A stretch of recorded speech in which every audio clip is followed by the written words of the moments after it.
Good morning student, मैं DK Kushwaha पुनः एक बार आपका ARD इंस्टीट्यूट में स्वागत करता हूं। आज हम आपके लिए केमिस्ट्री अर्थात रसायन शास्त्र का मोस्ट इम्पोर्टेंट क्वेश्चन लेके आए हैं। जस्ट हमने ख़त्म किया है बायोलॉजी का 50 क्वेश्चन का सेट, 2 पार्ट में थे। उसी प्रकार से केमिस्ट्री का भी 2 पार्ट में हम पढ़ाएंगे। और मोस्ट इम्पोर्टेंट है, कृपया क्वेश्चन 1 to 50 देखें और एग्जाम में बैठे दिखाई देता है कि नहीं। मेरा वादा है अगर पूरे फिजिक्स केमिस्ट्री बायोलॉजी का मैं सेट देता हूं तो आने वाला NTPC, ग्रुप डी और SSC के एग्ज़ाम जो भी आते हैं या स्टेट लेवल के एग्ज़ाम होते हैं, मेरा वादा है आपका क्वेश्चन नहीं छूटेगा। 90% साइंस आप कर सकते हैं। जस्ट जैसे समाप्त हो जाता है हमारा फिजिक्स केमिस्ट्री बायोलॉजी का सेट, उसके बाद हम आपके लिए केमिस्ट्री और फिजिक्स का न्यूमेरिकल का सेट लेके आ रहे हैं। ठीक है,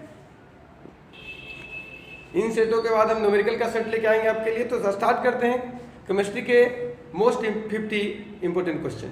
ओके, तो स्टार्ट नाउ। कह रहा है निम्न में से कौन धातु होते हुए विद्युत का कुचालक है? ध्यान देंगे, धातु होते हुए विद्युत का कुचालक है। पारा, सीसा, ग्रेफाइट या ब्रोमीन? चलिए, क्या है? सीसा है। और एक्स्ट्रा फैक्ट याद रखेंगे, जरूरी चीज, पारा इकलौता धातु है जो द्रव अवस्था में पाया जाता है और ब्रोमीन द्रव अवस्था में पाया जाने वाला क्या है? अधातु है। एकमात्र धातु ब्रोमीन जो द्रव अवस्था में पाया जाता है, एकमात्र धातु जो द्रव अवस्था में पाया जाता कौन है? पारा। ये धातु है। क्या है? ये धातु है। और ये क्या है? ये धातु आपका है और ये अधातु है। और सीसा क्या है? धातु होते हुए विद्युत का कुचालक है। और ग्रेफाइट के बारे में याद रखेंगे, बहुत बार आएंगे। अधातु होते हुए भी, अधातु होते हुए भी विद्युत का सुचालक है। सुचालक, ध्यान दीजिए, क्या होता है? ग्रेफाइट अधातु है ग्रेफाइट, लेकिन विद्युत का क्या है? सुचालक है। तो एक्स्ट्रा इफेक्ट याद रखें, काफी इंपॉर्टेंट बात थी। ब्रोमीन द्रवावस्था में पाया जाने वाला एकमात्र धातु, पारा द्रवावस्था में पाया जाने वाला एकमात्र धातु, धातु होते हुए विद्युत का कुचालक कौन था? सीसा था। और ग्रेफाइट अधातु होते हुए भी विद्युत का क्या है? सुचालक है। जैसे कि धातु की प्रवृत्ति क्या होती है? कुचालक होता है, लेकिन यहाँ पे ग्रेफाइट क्या है? सुचालक है, क्योंकि इसके अंतिम कक्षा में 3 इलेक्ट्रॉन पाए जाते हैं। एग्जाम में आता है क्वेश्चन, क्यों ऐसा है? तो ग्रेफाइट के अंतिम कक्षा में क्या है? 3 इलेक्ट्रॉन्स है। चलिए अगला, इलेक्ट्रॉन की खोज किसने की? J Thomson. एक्स्ट्रा फैक्ट को नोट जरूर करें प्लीज, और आपके एग्जाम में दर्शन जरूर देंगे क्वेश्चन, मेरा वादा रहा, मिस नहीं कर सकते आप। इलेक्ट्रॉन की खोज किसने की? जे थॉमसन, रदरफोर्ड, चैडविक और एंडरसन। तो हमने बताया था एक दिन आपको, जब सेट पढ़ा रहे होंगे तो उस कंडीशन में कि याद रखें, ईंट पर नाच, ईंटा देखे हैं तो उस पर नाच जाइए खड़ा होके। तो ई से इलेक्ट्रॉन, टी से थॉमसन, इलेक्ट्रॉन ट्रॉन और टी से थॉमसन। तो इलेक्ट्रॉन की खोज थॉमसन हो गया पर, तो ये हो गया प्रोटॉन, प्रोटॉन और र से रदरफोर्ड, रदरफोर्ड। तो प्रोटॉन की खोज रदरफोर्ड, अनाज ना से क्या हो जाएगा? न्यूट्रॉन, न्यूट्रॉन, न्यूट्रॉन की खोज चैडविक, चैडविक। तो हमारा यहाँ क्या था? इलेक्ट्रॉन की खोज। तो इलेक्ट्रॉन की खोज जे थॉमसन। और ऐसे आपके बता दें कि प्रोटॉन के लिए रदरफोर्ड भी आते हैं, और बहुत बार कभी कभी दे देगा इसको, सॉरी, एडरसन के नाम सुने? एडरसन, एडरसन पॉजिट्रॉन की खोज किए थे। पॉजिट्रॉन, पॉजिट्रॉन की खोज एडरसन ने किया था। कभी कभी प्रोटॉन की खोज के बारे में बोलता है जेम्स चैडविक। तो याद रखेंगे, प्रोटॉन की खोज जेम्स चैडविक ने नहीं किया है, प्रोटॉन का नामकरण जेम्स चैडविक ने किया है। वास्तव में प्रोटॉन की खोज रदरफोर्ड है, लेकिन एग्जाम में रहते हैं जेम्स चैडविक, तो जेम्स चैडविक आप मार देंगे। चलिए, परमाणु के नाभिक का आकार कैसा होता है? तो 10 पावर 5 मीटर, 10 के पावर 9 मीटर, 10 के पावर 10 मीटर या 10 के पावर 15 मीटर। तो नाभिक बोलेगा तो नाभिक का आकार 10 के पावर 15 मीटर सॉरी। और त्रिज्या यदि बोल दे, त्रिज्या बोल दिया जाए, त्रिज्या तो 10 के पावर कितना, 10 के पावर 10 मीटर। परमाणु की त्रिज्या अगर बोल दिया जाए, त्रिज्या का आकार तो 10 पर पावर 10, त्रिज्या छोटा होता है, और नाभिक का आकार बोल देगा तो क्या हो जाएगा, 10 पर पावर 15 मीटर हो जाएंगे। क्लियर? आगे चलिए क्वेश्चन नंबर 4, निम्न में से किसका आयनन क्षमता सबसे अधिक है? काफी सिलेक्टिव क्वेश्चन है डियर। निम्न में से किसका आयनन क्षमता सबसे अधिक है? Alpha, beta, gamma, none of the, सबसे कम। चलिए किसका है? तो आयनन क्षमता की बात है तो सबसे कम ये होता है क्योंकि आवेशहीन होते हैं। ये क्या होते हैं? प्लस, माइनस, ये क्या होते हैं? आवेशहीन रहते हैं। कौन? गामा। तो आयनन क्षमता देखिए, आयनन क्षमता क्या होता है? क्षमता अगर देखते हैं तो बढ़ते क्रम में लिख देते हैं, क्रम में।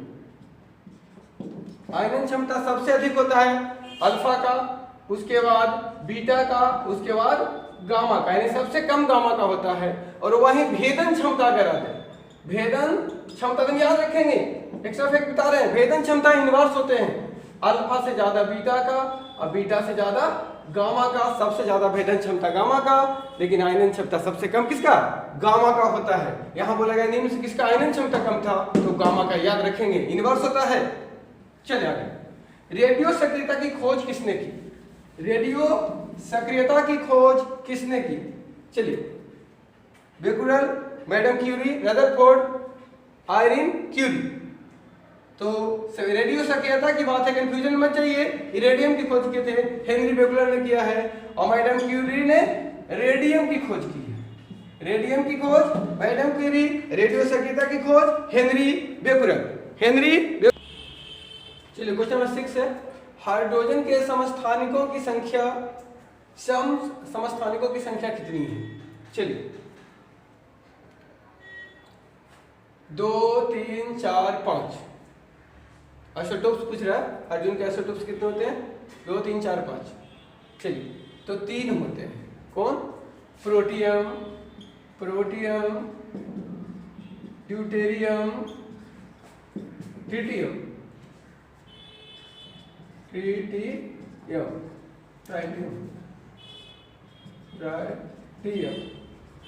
चलिए तो ड्यूटेरियम का उपयोग कुछ में होता है भारी जल के निर्माण में, D2O, हाइड्रोजन के जगह पर D2O दिया जाता है, तो भारी जल का निर्माण में ड्यूटेरियम का।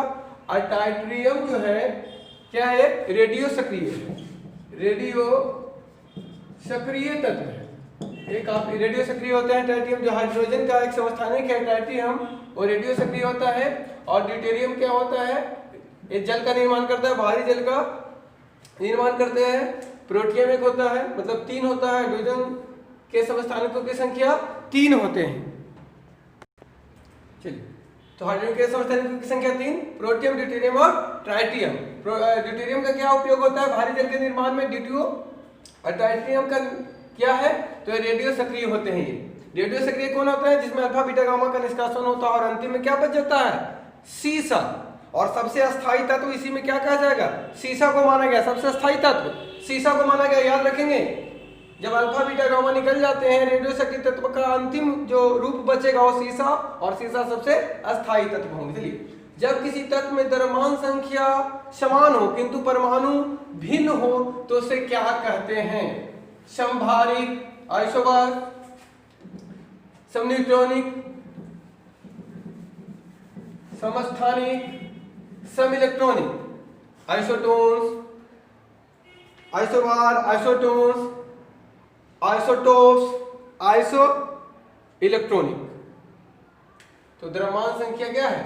समान है, तो द्रव्यमान मतलब बेधीन चला जाएगा, तो संभारिक। चलिए यहीं पे आ जाता, न्यूट्रॉनों की संख्या समान तो समन्यूट्रॉनिक, इलेक्ट्रॉनों की संख्या समान तो इलेक्ट्रॉनिक। समस्थानिक में याद रखेंगे परमाणु संख्या या परमाणु संख्या समान किंतु परमाणु भार भिन्न, उलट जाता है तो समस्थानिक। और द्रव्यमान परमाणु भार या द्रव्यमान बोल सकते हैं। यही पे हम चलते हैं, परमाणु संख्या बराबर प्रोटॉनों की संख्या, प्रोटॉन की संख्या होता है, और द्रव्यमान संख्या बराबर द्रव्यमान संख्या। याद रखेंगे स्टेप फैक्ट, तो भूल जाइए, केमिस्ट्री बड़ी खराब चीज होता है तो बहुत अच्छा चीज भी होता है। द्रव्यमान संख्या बराबर प्रोटॉन प्लस न्यूट्रॉन जो नाभिक में होते हैं। तो याद रखेंगे, जब इस तत्व की द्रव्यमान संख्या समान तो समबाहरिक, और परमाणु संख्या समान तो समस्थानिक हो जाते हैं। न्यूट्रॉनों की संख्या समान तो सम न्यूट्रॉनिक, इलेक्ट्रॉनों की संख्या समान तो सम इलेक्ट्रॉनिक। चलिए, आम्ल वह पदार्थ है जो प्रोटॉन ग्रहण करता है, प्रोटॉन देता है, OH आयन देता है, इलेक्ट्रॉन ग्रहण करता है। चलिए बताएंगे।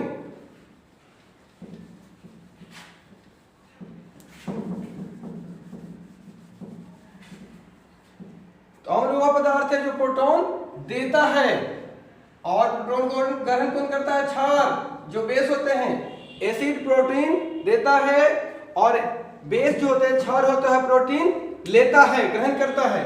अब आइए, अंडे का पीएच मान कितना होता है? 7.8, 6.4, 7.4, 8.4।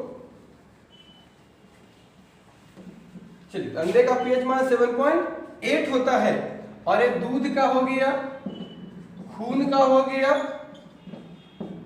और ये समुद्री जल का हो गया, समुद्री जल का हो गया, पीएच मान 8.4। चलिए, उत्प्रेरक कैटलिस्ट की खोज किसने की? सबसे पहले आपको पता होना चाहिए कैटलिस्ट है क्या, उत्प्रेरक है क्या, आता एग्जाम में।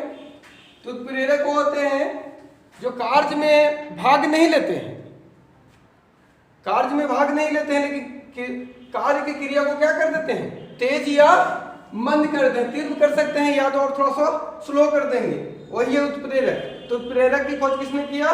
बर्जीलियस। और जैविक उत्प्रेरक याद रखेंगे, जैविक उत्प्रेरक किसे कहा गया है? उत्प्रेरक। जल्दी, एंजाइम को कहा गया, एंजाइम को क्या कहा गया है? जैविक उत्प्रेरक है। इस उत्प्रेरक की खोज बर्जीलियस ने किया है। और तो उत्प्रेरक क्या होते हैं? कार्य में स्वयं भाग नहीं लेते हैं, लेकिन प्रक्रिया की दर को या तो मंद कर देते हैं या तो तीव्र कर सकते हैं। क्वेश्चन मेरी 11 देखेंगे। प्रोड्यूसर गैस मिश्रण है CO + H2, CO + N2, CO2 + CH4, CO + CH4 + H2। जल्दी बताएंगे। तो producer gas CO + N2 carbon monoxide और नाइट्रोजन से होता है, और कार्बन मोनोऑक्साइड और हाइड्रोजन मिलके जल गैस या वायु अंगार गैस के नाम सुनेंगे, भाप अंगार गैस के नाम सुनेंगे, सब CO + H2। और एक क्या है? गोबर गैस। गोबर गैस एग्जाम में हमेशा आता है कि गोबर गैस में सबसे ज्यादा कौन सा गैस रहता है? मुख्य गैस कौन है? तो मीथेन CH4, ऐसे कार्बन डाइऑक्साइड भी उससे मिलते हैं। और एक क्या है? कोल गैस है, कोल गैस। असंतृप्त हाइड्रोकार्बन भी इसमें होते हैं, लेकिन मुख्य रूप से ये CO + CH4 + H2। तो याद रखेंगे प्रोड्यूसर गैस CO + N2 याद रखेंगे। तो ये काफी इंपॉर्टेंट है, CO + H2, CO + N2। Confusion यहाँ होना तय है, तो इसके लिए क्या करेंगे? जल में क्या होता है? जल गैस आ जाएगा तो क्या कर देंगे? जल में क्या होता है? हाइड्रोजन मिला होता है, जल में हाइड्रोजन होता है, तो हाइड्रोजन मिला के जल गैस कर देंगे, और दूसरा क्या हो जाएगा? Producer gas. चलिए अगला क्वेश्चन देखते हैं। धूप चश्मे के लेंस में किस कांच का उपयोग होता है? जल्दी बनाएंगे। धूप चश्मे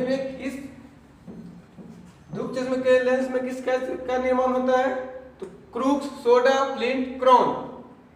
चलिए, तो क्रूक्स कांच का। सोडा कहाँ रहता है? बोतल में सोडा होता है, पीने वाला सोडा, तो बोतल के निर्माण में।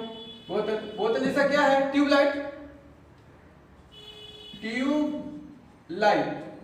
के निर्माण में किसका? सोडा। फ्लिंट कांच का देखिए, तो फ्लिंट याद रखेंगे, दूरबीन, कैमरा और प्रिज्म के निर्माण में कौन? फ्लिंट कांच। और क्रोन विद्युत बल्ब के निर्माण में किसका इस्तेमाल है? क्रोन का। लेकिन हमारे यहाँ था धूप चश्मा, था क्रूक्स कांच का। आगे देखिए, कांच का रंग हरा किसके कारण होता है? Ferric oxide, cuprous oxide, sodium chromate, cobalt oxide. जल्दी बनाएंगे, काफी इंपॉर्टेंट क्वेश्चन है, ध्यान में रखेंगे। एक्स्ट्रा फैक्ट्स आपको लगे कि भारी है, तो ऐसा कुछ नहीं है, काफी इंपॉर्टेंट है। इस बार NTPC या ग्रुप डी में बैठेंगे पता चल जाएगा, पिछले बार भी दिए होंगे तो एहसास होगा। कि क्वेश्चन का क्या लेवल आ रहा है, तो आपको इर्द गिर्द के सभी क्वेश्चनों को पता करना चाहिए और जानना चाहिए आपको। तो कांच का हरा रंग सोडियम क्रोमेट के कारण, क्लियर। फेरिक ऑक्साइड पीला, इसके कारण क्या होता है, पीला। क्यूप्रस ऑक्साइड के कारण लाल, और कोबाल्ट ऑक्साइड के कारण गहरा नीला होता है, गहरा नीला। लेकिन हमारे यहाँ था कांच का हरा रंग किसके कारण, तो सोडियम क्रोमेट के कारण। आगे चलते हैं, तत्वों को सबसे पहले वर्गीकरण किसने किया था, जल्दी बताएंगे। Mendeleev, डोबरेन, Newlands, Mosle. तो तत्वों का सबसे पहले वर्गीकरण किया था डोबरेन, और इन्होंने त्रिक नियम दिया था, त्रिक नियम। और न्यूलैंड ने अष्टक नियम के नाम सुनेंगे, अष्टक नियम। तत्वों के वर्गीकरण का अष्टक नियम किसने दिया था, न्यूलैंड ने। मोसले आधुनिक आवर्त सारणी, आधुनिक आवर्त सारणी याद है। और सबसे पहले आवर्त सारणी किसने दिया था, मेंडलीफ ने। लेकिन हमारे यहाँ था तत्वों का सबसे पहले वर्गीकरण तो डोबरेन। याद रखेंगे, एक्स्ट्रा फैक्ट काफी इंपॉर्टेंट है। डोबरेन का ट्रिक नियम था, ट्रिक 3 वाला। सबसे अधिक विद्युत ऋणात्मक तत्व हैं लिथियम। ऑप्शन एक्स्ट्रा बनाया गया है जानबूझ करके कि आप एक्स्ट्रा चीज को जाने, ज्यादा दिमाग ना लगाएं। एक्स्ट्रा जो फैक्ट्स बोले जाते हैं उसे नोट कर ले कहीं पे, और एग्जाम से 15-20 दिन पहले इसको देख के एग्जाम में एंट्री करते हैं, उसके बाद देखिए मजा क्या होता है, ठीक है। तो सबसे अधिक विद्युत ऋणात्मक तत्व है लिथियम, ओस्मियम, हाइड्रोजन, फ्लोरीन, सब याद रखेंगे। तो फ्लोरीन है। और आप बताएं, लिथियम सबसे हल्की धातु है, सबसे हल्की धातु। ओस्मियम सबसे भारी धातु, और हाइड्रोजन सबसे हल्का तत्व। तो सबसे हल्का तत्व है तो सबसे हल्का गैस भी है, तो सबसे हल्की गैस कौन, हाइड्रोजन। एग्जाम में आता है हमेशा। तो सबसे भारी धातु आता है तो ओस्मियम, सबसे हल्की धातु तो लिथियम, सबसे अधिक विद्युत ऋणात्मक तत्व तो फ्लोरीन, सबसे हल्की गैस हाइड्रोजन। हाइड्रोजन में क्या होता है, केवल एक, इसके नाभिक में केवल क्या होते हैं, केवल एक प्रोटॉन होते हैं, प्रोटॉन। न्यूट्रॉन नहीं होते। तो आपको पता है परमाणु द्रव्यमान का फॉर्मूला क्या होता है, प्रोटॉन प्लस न्यूट्रॉन। प्रोटॉन है ही नहीं तो मात्र एक, सॉरी न्यूट्रॉन है ही तो मात्र एक प्रोटॉन है, तो कितना वजन हो सकता है। इसलिए सबसे हल्का तत्व कौन हो जाएगा, हाइड्रोजन। एकमात्र ऐसा तत्व है जिसके नाभिक में न्यूट्रॉन नहीं पाए जाते हैं, केवल एक प्रोटॉन पाए जाते हैं। क्वेश्चन नंबर 16 देखते हैं, बेकिंग सोडा का रासायनिक सूत्र क्या है। NaOH, Na2CO3 × 10H2O, NaSCO3, NaCl। चलिए, तो बेकिंग सोडा का मतलब क्या होगा, खाना बनाने वाला सोडा या खाने वाला सोडा होता है। तो खाने वाला सोडा का क्या होता है, खाई। तो सोडियम बाइकार्बोनेट, तो बाई खाई ये होते हैं NaSCO3। आइए, धोवन सोडा या धोने वाला सोडा, धोने वाला सोडा, सोडियम कार्बोनेट। देखिए H2O किसका, पानी होता है। 10 बाल्टी पानी मिला दीजिएगा तब धोएगा अच्छा से कपड़ा। तो पानी मिला हुआ है, धोवन सोडा। सोडियम बाइकार्बोनेट, बाई से क्या आता है, खाई, तो खाने वाला सोडा।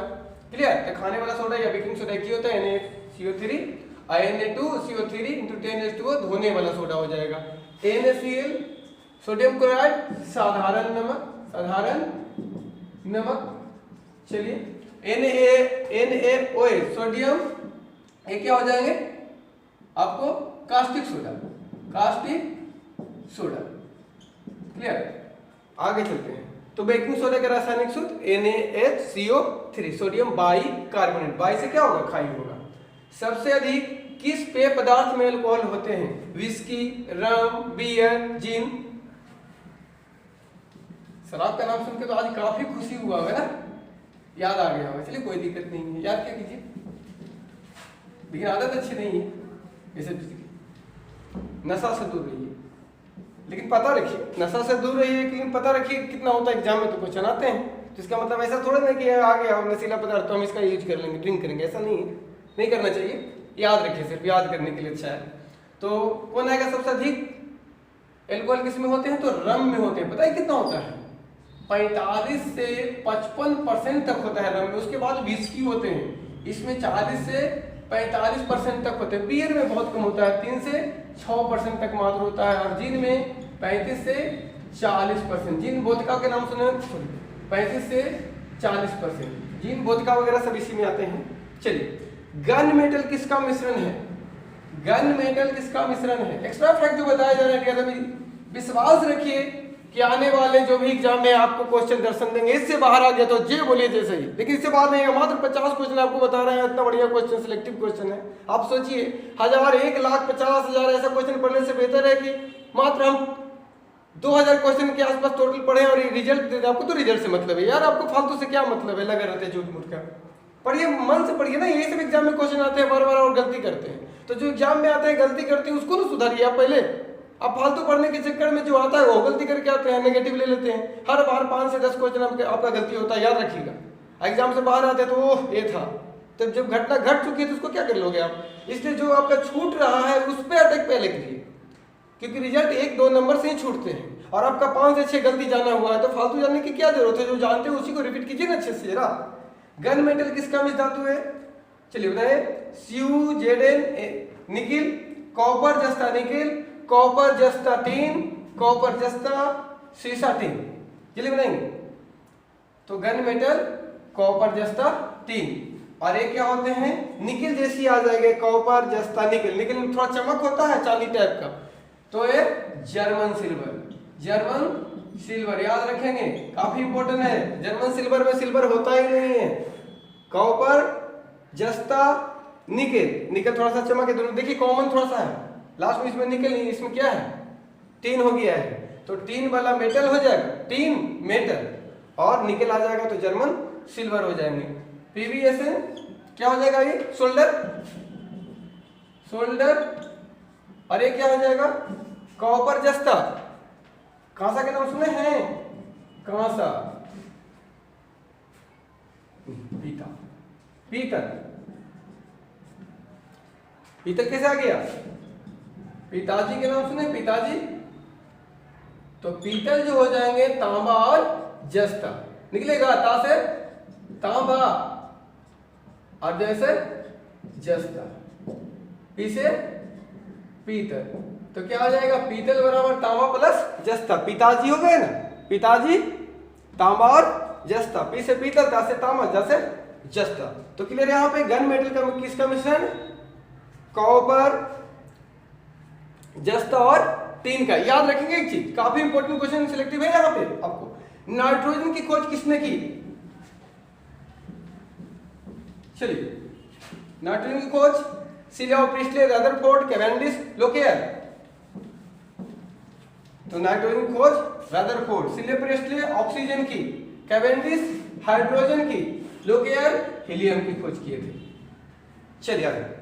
भूपर्पटी में सबसे अधिक मात्रा में पाए जाने वाला तत्व है, कौन सा है? तत्व पूछा गया है। चलिए, तो भूपर सिलिकॉन, ऑक्सीजन, एल्युमिनियम, लोह। तो सबसे ज्यादा ऑक्सीजन, कितना? लगभग 46% के आसपास। दूसरे नंबर पे है सिलिकॉन, कितना? लगभग 26%। चलिए 26 या 27% ले लीजिए, 26-27% सिलिकॉन होता है। सिलिका नहीं, सिलिकॉन है उप धातु, और एल्युमिनियम लगभग 8% और लोहा लगभग 5%। अगर पूछा जाए कि सबसे अधिक तत्व तो ऑक्सीजन, सबसे अधिक दूसरा तत्व तो सिलिकॉन, सबसे अधिक उप धातु तो सिलिकॉन, सबसे अधिक धातु पूछे तो कौन हो जाएगा? एल्युमिनियम हो जाएगा क्योंकि 8% है। और दूसरे नंबर पर धातु कौन हो जाएगा? लोहा हो जाएगा। लेकिन हमारा था भूपर्पटी में सबसे अधिक मात्रा में पाया जाने वाला तत्व, तो यह है ऑक्सीजन। ऑक्सीजन की खोज किसने किया? सिलिया और प्रिस्टले ने। इस प्रकार से हमने केमिस्ट्री का 20 इंपॉर्टेंट क्वेश्चन आपके सामने रखा।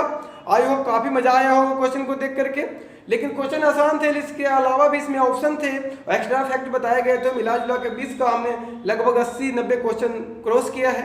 सो प्लीज़ लगभग आधे घंटे में आपको 80 क्वेश्चन, काफ़ी इंपॉर्टेंट क्वेश्चन का डिस्कशन यहाँ पे चला है। प्लीज़ इसको याद रखें और इसको नोट कहीं पे कर लें। जब एग्जाम में जाए तो मेरा वादा हर चीज़ छोड़ करके जितने हम बता रहे हैं साइंस से या आर्ट से सब्जेक्ट वाइज बताते जा रहे हैं गेसिंग क्वेश्चन, इंपॉर्टेंट क्वेश्चन, तो इन एग्जाम से 5 दिन पहले पूरा एक बार रिपीट कर दें। रिपीट करने में मैक्सिमम टाइम आपका टोटल को 24 घंटे के अंदर में टोटल या 10 से 12 घंटे में टोटल क्वेश्चन आप रिपीट कर सकते हैं। और एग्जाम में जाइए, मेरा वादा है जो आपका स्कोर होने वाला है उसमें 10 का वृद्धि हो जाएगा, जो रिजल्ट के लिए काफ़ी होगा।